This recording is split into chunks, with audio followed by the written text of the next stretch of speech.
আজ থেকে শত শত বছর আগে বিধর্মীরা প্রধানত দুইটা কাজ তারা হাতে নিয়েছিল।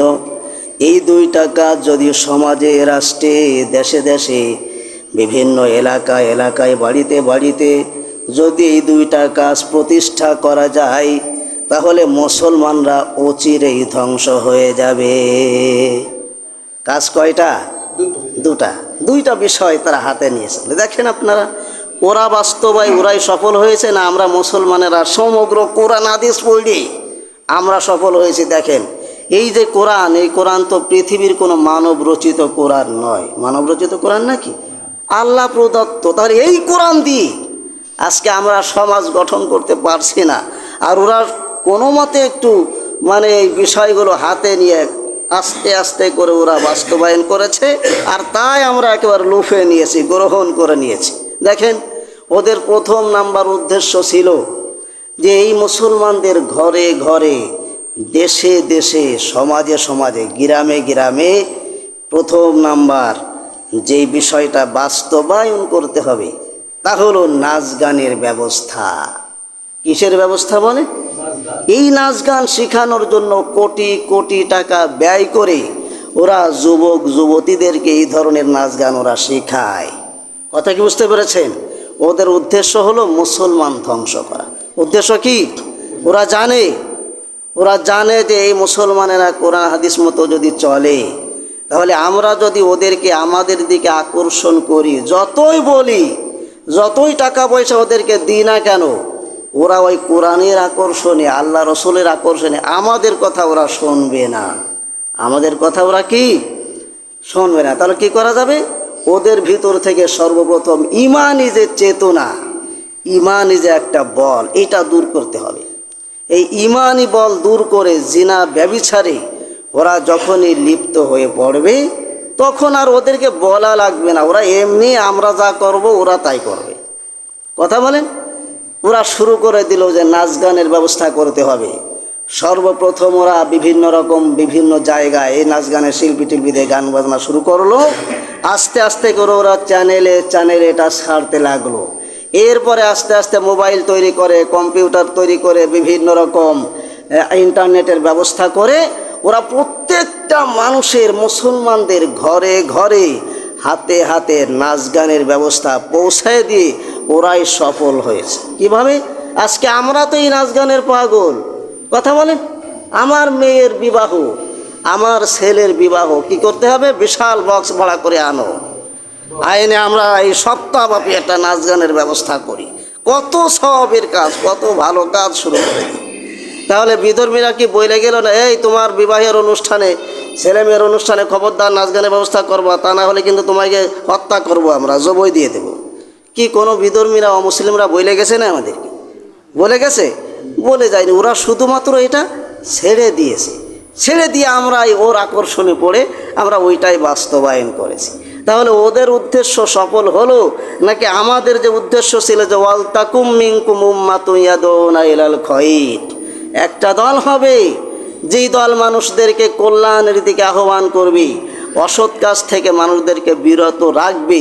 এই অসৎ কাজ থেকে, এই অন্যায় কাজ থেকে বিরত রাখার মতো দল পাওয়া যাচ্ছে আজকে? পাওয়া যাচ্ছে না।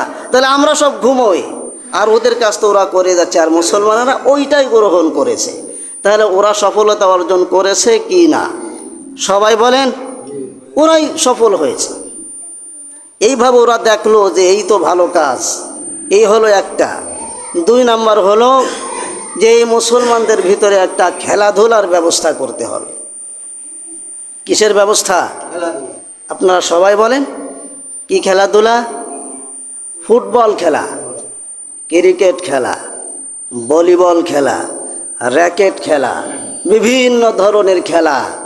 এই খেলাধুলার ব্যবস্থা করতে, এবং এমন ব্যবস্থা করতে হবে যাতে মুসলমানেরা নামাজ রোজা সব ছেড়ে দিয়ে এর আকর্ষণে পড়ে যায়। কথা বলেন? কোন ধরনের খেলা ইসলামে বৈধ আছে? কুস্তি ধরা ইসলামে বৈধ আছে। তবে হাঁটুর নিচে কাপড় থাকতে হবে। হাঁটুর নিচে কাপড় রেখে যে বৈধ খেলাগুলি আছে এইগুলি দেখাও যাবে, এই খেলাধুলা করাও যাবে, কিন্তু ফুটবল খেলার সময় হাঁটুর একদম পর্যন্ত মনে হয় একেবারে নিচেই কাপড় থাকে মনে হয়। ওরা সব পায়জামা পরে ফুটবল খেলে। কি পায়জামা পরে ফুটবল খেলে? সব দেখবেন একেবারে হাঁটুর উপরে কাপড় থাকে। বিধর্মীরা দেখলো যে হারাম কাজ। ওরা, আমরা কতটুকুন কোরআন হাদিস জানি, ওরা আমাদের চাই বেশি জানি। কথা কি বুঝেছেন? ওরা মুসলমানদের ইমান আমল ধ্বংস করার জন্য এই কোরআন হাদিস রিসার্চ করে করে বের করেছে যে এই পথে হাঁটলে ওরা একদম ধ্বংস হয়ে যায়। ওরা এই হাঁটুর উপরে কাপড় পরার ব্যবস্থা করে ফুটবল খেলতে নামায় দিল। আর মুসলমানেরা আজান হয়ে যায়, মুসলমানেরা ফুটবল খেলা দেখায় ব্যস্ত, দল বেঁধে বেঁধে কথা বলেন। এরপরে আমরা যদি একবার বলি বলেন নাউজুবিল্লাহ, বলেন সুবহানাল্লাহ, আলহামদুলিল্লাহ, আমাদের মতো মুসলমানদের জবান থেকে ওটা বারোই না। কেমন যেন মনে হয় এই আলহামদুলিল্লাহ সুবহানাল্লাহ বললে মনে হয় গলার শির ছিঁড়ে যাবে। কথা বলেন, গলা একদম বসে যাবে, কথা কোনোদিন খুঁজতে পারবো না, এই আমরা মনে করি আর কি। কিন্তু দেখেন ফুটবল খেলা যখন গোল হয়ে যায়, দূর থেকে কয়েক এলাকা থেকে শোনা যায় এবার গোল হয়েছে, মানে মুসলমানের এমন জোরে চিল্লানি দেবে যে গম যদি কেউ থাকে তা গমও ভেঙে যায়। ওইখানে ওটা যায়, ওটা একটা সবের কাজ। তারা বিধর্মীরা চেষ্টা সাধনা করেছিল এই কাজগুলি করো, দেখবা ওই নামাজ রোজা ছেড়ে মুসলমানেরা এর পিছনেই লেগে থাকবে। কথা বলেন, ক্রিকেট খেলার একই অবস্থা, অন্য অন্য খেলার একই অবস্থা, ওরাই চালু করে দিয়েছে। দেখেন আপনি সারাটা বছরের ভিতরে কখনো কোনো সময় ফাইনাল খেলার ব্যবস্থা হয় না, হয় নাকি? রমজান মাসে ফাইনাল খেলা। কথা বলেন, রমজান মাসে ওই যে আপনার ক্রিকেট খেলা বলেন, ফুটবল খেলা বলেন, এগুলো বেশিরভাগ রমজান মাসে ওরা শুরু করে দেয়। কেন? এই রমজান মাসে যাতে করে তারাবির নামাজ না পড়তে পারে। কথা বলেন, আর এক দল তো আছে যে 8 রাকাতের বেশি পড়ি না, 8 রাকাত পড়েই বাইকে পড়ো। কথা বলেন, এ কথা বললে আবার দোষ মনে করে। নেকির কাজ, সবের কাজ আপনি যত বেশি করবে এটা তো আপনার আখিরাতে কাজ হবে, নাকি বলেন? তাহলে এই যে এই ধরনের নেশা, আপনি যদি নামাজ রোজা ছেড়ে দিয়ে এই খেলাধুলায় মত্ত থাকেন তাহলে এটা হবে একটা নেশা। এটা কি হবে বলেন? এটা একটা নেশা। তাহলে এই নেশা করা কি বৈধ, ফরজ নাকি অবৈধ? অবৈধ না, এটা কি কবিরা গুনাহ। এটা কি হচ্ছে? এক হলো আপনি কবিরা গুনাহ করছেন, আর এক হলো আপনি নামাজ রোজা নামাজ ছেড়ে দিলেন, আর এক হলো আপনি এই যে অন্যায় কাজ, এই সমস্ত কাজে যে আপনি লিপ্ত রয়েছেন, আপনার সময়টা ব্যয় হয়ে যাচ্ছে না। এই সময়টা আপনি যদি ওই পিছনে না লেগে থেকে আপনি যদি ওই রমজান মাসে ওই খেলাধুলায় মত্ত না হয়ে যদি তারাবির নামাজ পড়েন, তাহলে তো আপনার মৃত্যুর পরে এই সবটুকু আপনার কাজে লাগবে না। এই কথাগুলি বলা, এই কথাগুলি বাস্তবায়ন করার মতো দল আজকে খুঁজে পাওয়া যাচ্ছে না। মুসলমানদের যে কাজ, এই কাজগুলি মুসলমানেরা আজকে করছে না, এই কাজগুলি করে যাচ্ছে সব বিধর্মীরা, আর বিধর্মীরাই সফলতা অর্জন করেছে। কথা বলেন, এই জন্য ওরা দেখছে যে তাই তো আমরা এই খেলাধুলা দেখি, নামাজ রোজা আমাদের নেই, মুসলমানদেরও নেই, আমরাও নাচ গান করি, ওরাও তাই করে, আমরাও অন্যায় অপরাধ করি, ওরাও তাই করে। তাহলে কি করা যাবে? হঠাৎ করে একদিন দেখা গেল যে রসুলের নামে ওরা গালি দিয়ে বসলো, নাউজুবিল্লাহ। ওরা কি করে? রসুলুল্লাহর নামে গালি দিয়ে বসে, আল্লাহর নামে গালি দিয়ে বসে, ইসলামের নামে গালি দিয়ে বসে, কোরআনকে ওরা পাড়ায়, কোরআনকে ওরা পদদলিত করে, নাউজুবিল্লাহ। ওরা জানে মুসলমানদের দৌড় হলো, ওই যে একটা কথা আছে না যে মোল্লার দৌড় মসজিদ পর্যন্ত। ওরা বোঝে যে ওই কিছু মিছিল মিটিং করবে, এরপর ওরা ঠান্ডা হয়ে যায়। মূলত ওরা আমাদের কোনো ক্ষতি করতে পারবে। ওরা জানে যে মুসলমানদের তো ভিতরে তো সেই ইমানের বল নেই, ও সব নষ্ট ধ্বংস হয়ে গেছে। তাও সব মুসলমানরা কি যায় নাকি? সব মুসলমানেরা কি ওদের বিরুদ্ধে আন্দোলন করে না? কিছু কিছু মুসলমানরা টোলা ভাই পড়ে, কয়দিন পরে আবার যাতে ওরা দেখে, আবার কয়দিন পরে আবার এই ধরনের অপকর্ম ওরা করেই যাচ্ছে। এই জন্য দায়ী ওরা না। আপনি যতই বলে যে বিধর্মীরাই আমাদেরকে এই করে তাই করো, ওই করো, এই করো, ওদেরকে তাই করো, ওই করো, ওদের দোষ না, দোষ আমায়। কথা বলেন, মান তাশাব্বাহা বিকওমিন ফাহুয়া মিনহুম। রাসূলুল্লাহ বলেছিলেন, কোন মুসলমানেরা যদি কোনো বিধর্মীদের, কোনো অমুসলিমদের কালচার গ্রহণ করে, ওদের আদর্শ যদি গ্রহণ করে, হে সাহাবেরা শোনো, ওই মুসলমানেরা আমাদের দলভুক্ত নয়। বিধর্মীরা বিবাহের অনুষ্ঠানে হোক, বিভিন্ন অনুষ্ঠানে হোক, ওরা নাচ গান করে, ওরা জেনা ব্যভিচার করে, এরপরে ওরা বিভিন্ন রকম নেশার ব্যবস্থা করে। মুসলমানেরা আজকে বিবাহের অনুষ্ঠানে এই কাজগুলি করে। তাহলে বিধর্মীরা যা করলো মুসলমানেরাও ঠিক তাই করলো। কথা বলেন, তাহলে এই মুসলমানেরা কি আসলে মুসলমান নাকি ওরা বিধর্মীদের উত্তরসূরি?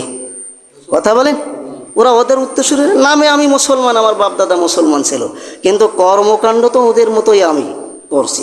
তাহলে আমি ওদের সাথে সাদৃশ্যপূর্ণ হয়ে গেলাম না? রাসূলুল্লাহ বলেছেন, এই বিধর্মীদের আচার আচরণের সাথে যদি মুসলমানদের আচার আচরণের সাথে যদি মিল হয়ে যায়, তাহলে বুঝে নিবা যে ও মুসলমান না, ও কি, ও মুসলমান, ও অমুসলিম হয়ে যায়। কথা কি বুঝতে পারেন?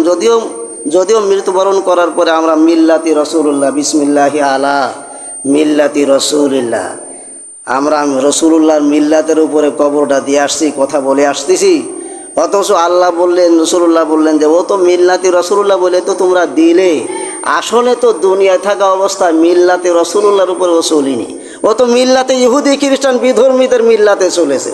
কথা বলেন। তবে আপনারা মনে করবেন এই কথাগুলি বলা যায়, হ্যাঁ বলা যাবে, এগুলো বলতে হবে, এটা আমাদের নিয়ম, আমরা বলে যাব। কিন্তু আল্লাহ তো আর আমাকে নিয়ম মতো চলবে না। আল্লাহ আমাদের নিয়ম মতো চলবে? আল্লাহর নিয়ম মতোই চলবে। দেখেন, যদি আপনি রসুলুল্লাহর মিল্লাতের উপরে না থেকে, আল্লাহর মিল্লাতের উপরে না থেকে, বিধর্মীদের মিল্লাতের উপরে থেকে মৃত্যুবরণ করার পরে আমরা যদি বিসমিল্লাহি আলা মিল্লাতি রসুলিল্লাহ বলে আপনাকে রেখে আসি, এরপরে যদি আমরা আপনার জন্য দোয়া করি, দোয়ার দরজা তো আপনি আগেই বন্ধ করে গেছেন, নামাজ রোজা তো পড়েননি, ওদের কালচার গ্রহণ, এইতে তো আপনার দোয়ার দরজা বন্ধ, তো দোয়া করতে হবে। এখন ওদের মিল্লাতের উপরে সারা জীবন চলে মৃত্যুবরণ করার পরে এইগুলি বললে যদি আপনার কবরের আযাব মাফ হয়ে যায়, যদি আপনি জান্নাতে যান, তাহলে বিবি ফাতেমা রাদিয়াল্লাহু তাআলা আনহার মৃত্যুর সময় হযরতে মুআয ইবনে জাবাল রাদিয়াল্লাহু তাআলা আনহু কবরের ভিতরে ঢুকে বলেছিলেন, হে কবরের মাটি শোনো, আজকে তোমার ভিতরে এমন একটা মহিলাকে রাখছি, এমন একজন নারীকে রাখছি, যেই মহিলা, যে নারী হলো জান্নাতের সর্দার। জোরে বলুন সুবহানাল্লাহ। এই ফাতেমা হলেন বিশ্ব নবী, আখিরি জামানার নবী মুহাম্মদুর রাসূলুল্লাহ সাল্লাল্লাহু আলাইহি ওয়াসাল্লামের কন্যা।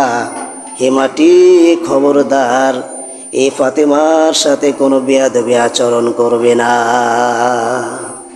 এই কথাটা 3 বার বলা হয়েছিল। কয়বার? সবাই বলেন, 3 বার। 3 বার বলার পরে আল্লাহ রব্বুল আলামিন মাটির জবান খুলে দিলেন। মাটি জবান ছেড়ে বলল, হে রসুলুল্লাহর সাহাবীরা, আল্লাহর বান্দারা, তোমরা শোনো, আমি কোনো রসুলুল্লাহর মেয়ে, রসুলুল্লাহর কন্যা ফাতেমারে চিনি না, জান্নাতি নারীকে আমি চিনি না। আমি চিনি হলো একটা ব্যক্তিকে, ওই ব্যক্তিটি হলো কবরের ভিতরে আসার পরে যদি তার নেক আমল থাকে, যদি তার মাথার কাছ থেকে নামাজ দাঁড়িয়ে যায়, পায়ের কাছ থেকে যাকাত দাঁড়িয়ে যায়, ডান পাশ থেকে হজ দাঁড়িয়ে যায়, বাম পাশ থেকে তার নেক আমলগুলি দাঁড়িয়ে যায়, তাহলে আমি চিনে নেব এই ব্যক্তি হলো জান্নাতি মানুষ। এই ব্যক্তিকে কষ্ট দেওয়া আমার জন্য সম্ভব নয়। যদি কবরে আসার পরে আমি এই ধরনের কোনো নিদর্শন দেখি যে তার নেক আমল আছে, তাহলে আমি আর তার সাথে কোনো কষ্টদায়ক আচরণ করব না। আর যদি তা না হয়, তাহলে আমি তারে ছাড়ব না। আমি কোনো রসুলুল্লাহর কন্যা, এরপর জান্নাতে সর্দার, এ আমার চেনার সময় নেই, আমার হলো নেক আমল। কথা কি বুঝতে পেরেছেন? তাহলে সারাটা জীবন মুসলমানেরা 31 নাইটে আমরা অন্যায় কাজ করলাম, নাচ গান করলাম, নেশা করলাম, ব্যভিচার করলাম, জেনা করলাম, অন্যায়মূলক কাজ করলাম, মিল্লাত পালন করলাম অমুসলিমদের। আর মৃত্যুর পরে আমাদের জন্য যতই দোয়া করা হোক না কেন, এই দোয়া কি আল্লাহ কবুল করবেন? মাটি বলবেন, হে নাফরমান বান্দা, এবার আমার জমিনের উপরে পাড়িয়ে পাড়িয়ে তুমি যত রকম অন্যায় কাজ করেছ, আমি তো কোনো প্রতিশোধ গ্রহণ করতে পারি নাই।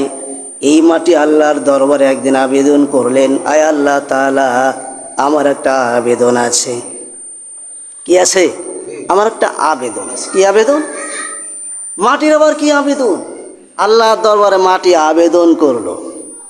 আল্লাহ রব্বুল আলামিন বললেন, মাটি তোমার কি আবেদন, আমাকে তুমি দ্রুত বলো। মাটি বলল, না আল্লাহ তাআলা, আমার এই মাটির উপর দিয়ে যখন তোমার কোনো বান্দা জেনা করবে, কি করবে বলেন? আমার এই মাটির উপরে যখন তোমার কোনো বান্দা নাচ গান করবে, আমার এই পবিত্র মাটির উপরে যখন তোমার কোনো বান্দারা কোনো অশ্লীল কাজ, খারাপ কাজ, ফাহিশা কাজ করবে, আয় আল্লাহ তাআলা, তুমি আমারে অনুমতি দাও, সাথে সাথে আমি তার শাস্তি দিয়ে দেব। এই আবেদনটা কে করছিল? মাটি। আল্লাহকে বলেছিল, আল্লাহ এই ক্ষমতাটা তো আমার দেও দি। তাই এই ক্ষমতা যদি আল্লাহ মাটিকে দিতে, তাহলে আমাদের অবস্থাটা কি হতো? এ করার সাথে সাথেই তো ওই মাটি আমাকে শাস্তি দিয়ে। আল্লাহ বললেন, কি শাস্তি দিবা?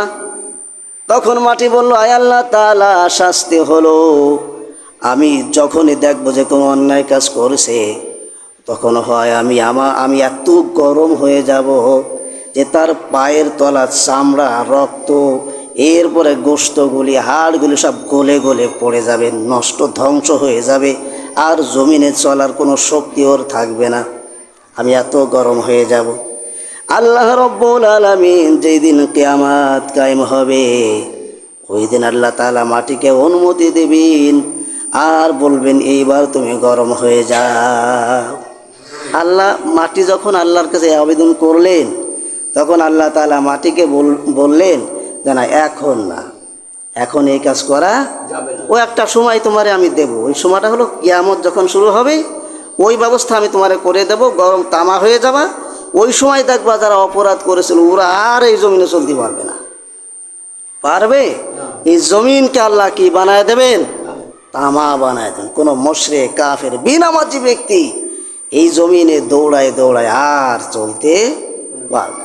2 নম্বর হলো, আয় আল্লাহ তাআলা, তুমি আমাকে ক্ষমতা দাও, যখনই তোমার বান্দার অপরাধ করবে, আমি 2 পাশে ফাঁক হয়ে যাব, 2 পাশে সরে যাব, ওকে আমার ভিতরে নিয়ে আসবো, এমন শিক্ষা করে দেব আর জমিনে উঠতে পারবে না। তখন আল্লাহ রব্বুল আলামিন মাটিকে বললেন, হে মাটি, এই ক্ষমতা এখন তোমারে আমি দেব না, তবে তোমার একটা সময় আমি বলে দিলাম, এই নাফরমানেরা যখন তোমার ভিতরে আসবে, কোথায়? ওই কবরের ব্যবস্থা আমি করেছি রে। আল্লাহ বললেন, আমি কবরে আসার ব্যবস্থা করেছি না? মাটি বলে, হ্যাঁ। তাহলে কবরে যখন আসবে, ওই নাফরমান ব্যক্তিরা তুমি তো চিনে রাখবা। ও যখনই আসবে তখন তুমি ওরে এমন শিক্ষা দিবা, এই শিক্ষাটা হলো 2 পাশ দিয়া এমনভাবে ওরে তুমি চাপ দিবা, এক চাপে ওর হাড় গোড়গুলি এক হাড় আর এক হাড়ের সাথে ঢুকে যাবে। নাউজুবিল্লাহ বলেন। এই অনুমতি আল্লাহ মাটিকে দিয়ে রেখেছেন। এই জন্য মাটি আমাদেরকে আর কোনো শাস্তি দেয় না, কবরে যাওয়ার পরে শুরু হয়ে যাবে। কথা কি বুঝেছেন? কবরে সাপ আসবে, আল্লাহ রব্বুল আলামিন সাপকে কবরে পাঠিয়ে দেবেন 99টি সাপ। কয়টা সাপ বলেন? কবরে কয়টা সাপ আসবে? দুনিয়ায় যদি ওই সাপের একটা সাপ 1 ফোঁটা বিষ পৃথিবীতে পাঠিয়ে দিতেন, পৃথিবীতে ফেলে দিতেন, সমগ্র পৃথিবীর সব কিছু বিষে পরিণত হয়ে যেত। এই রকমের কয়টা সাপ আসবে? সবাই বলেন, আসবে নাকি? নাকি আসবে না? এই তো আমরা মুখে মুখে বলি, অন্তরে যদি বলতাম তাহলে আজান হওয়ার আগেই মসজিদ ভরে যেত। কথা বলেন, কাজকর্ম আছে, এগুলো আপনি করবেন। হায় রে মুসলমান, আল্লাহ বললেন কবরে যাওয়ার পরে এই 99টি সাপ যখন যাবে, এক একটা সবল তোমারে দেবে, এক সবলে 70 গজ। কয় গজ বলেন? কয় গজ? 70 গজ মাটির তলে ঢুকে যাবে, আবার ওঠানো হবে, আবার সবল দেওয়া হবে। এইভাবে কিয়ামত পর্যন্ত এই আযাব চলতে থাকবে। 31 নাইটে গান বাজনা করা আর কি মুসলমানদের জন্য করা যাবে? কথা বলেন। আমার যুবক ভাইয়েরা যারা আছেন, খবরদার, ওয়ালতাকুম মিনকুম উম্মাতুন ইয়াদউনা ইলাল খায়র, এরকম একটা দল আমরা গঠন করে আসি যে আমার এলাকায় এই ধরনের কোনো অন্যায় কাজ, অশ্লীল কাজ এই রাতে করা যাবে না। এই রাতের বেলা আমরা কোরআন তেলাওয়াতের ব্যবস্থা করি, এরপরে ইসলামী সঙ্গীতের ওয়াজ নসিহতের ব্যবস্থা করি, নেক কাজ করার ব্যবস্থা করি। এইগুলি করা যাবে না? শুধু যুবক ভাইয়েরা করবে আর মুরব্বীরা ঘুমায় থাকবে? কি সবারই এক দলে একই ছায়াতলে আসতে হয়। আল্লাহ তাআলা আমাদের সকলকে আমল করার তৌফিক